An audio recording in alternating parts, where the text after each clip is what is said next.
அனைவருக்குமே வணக்கம். சற்று முன் கிடைத்திருக்கக்கூடிய ஒரு மிக மிக முக்கியமான செய்தி ஒன்று வெளியாகியுள்ளது. சற்று முன் எம்பி கனிமொழி அதிரடி கைது, போலீஸ் குவிப்பு, இது மாதிரி செய்திகள் வெளியாயிருக்கு.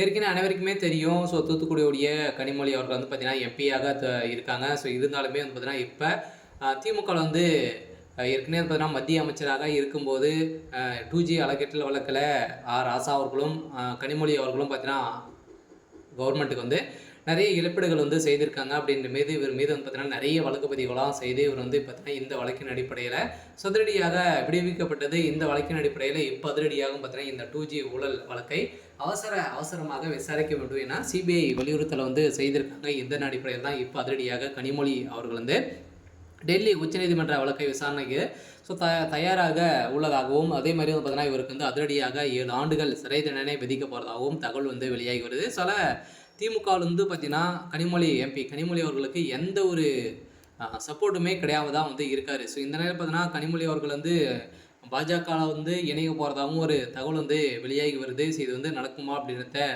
தெரியல. இருந்தாலுமே எம்பி கனிமொழி அவர்கள் இப்போ கூடிய விரைவில் கைது செய்யப்படுறதுக்கான அனைத்து ஏற்பாடுகளுமே நடந்துட்டு இருக்கு. இதை பற்றி இந்த வீடியோவில் பார்க்கலாம். அதுக்கு முன்னாடி நம்ம சேனலுக்கு இப்போ தான் நீங்கள் முதல் முறையாக வந்திருக்கீங்க அப்படின்னா மறக்காமல் நம்மளுடைய சேனலை சப்ஸ்கிரைப் பண்ணி சப்போர்ட் பண்ணுங்கள். வாங்க வீடியோக்குள்ளே போகலாம். பார்த்தீங்கன்னா பிரபல 2G எக்ஸ்பெரிமெண்ட் ஒதுக்கீடை வழக்கில் முன்னாள் தொலைத்தொடர்பு அமைச்சர் ராஜா மற்றும் 16 பேர் விடுவிக்கப்பட்டதை எதிர்த்து தாக்கல் செய்யப்பட்ட முறைகேடு விசாரணைக்கு தயாராக உள்ளது என்று மத்திய புலனாய்வு பிரிவு சிபிஐ பார்த்தீங்கன்னா வெள்ளிக்கிழமை டெல்லி உயர்நீதிமன்றம் தெரிவித்துள்ளது.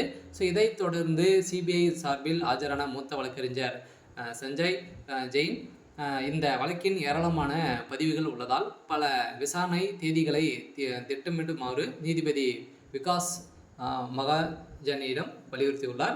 இதன் நிலையில் நீதிமன்றம் பல தேதிகளை வழங்க வேண்டும் என்றும் நான் கேட்டுக்கொள்கிறேன் என்ற சமர்ப்பணம் செய்திருந்தார். இந்த கோரிக்கையை கவனத்திற்கு கொண்டு வந்த நீதிபதி மகாஜன் இந்த வழக்கை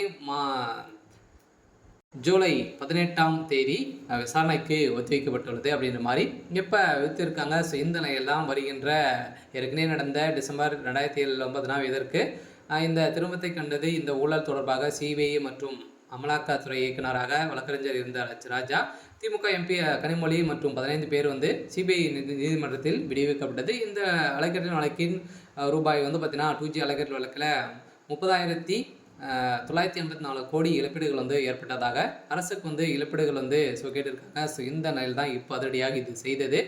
நிரூபணமாக இருக்குது. இந்த நிலையில் இதில் ராசா அவர்களும் சம்மந்தப்பட்டிருக்காரு.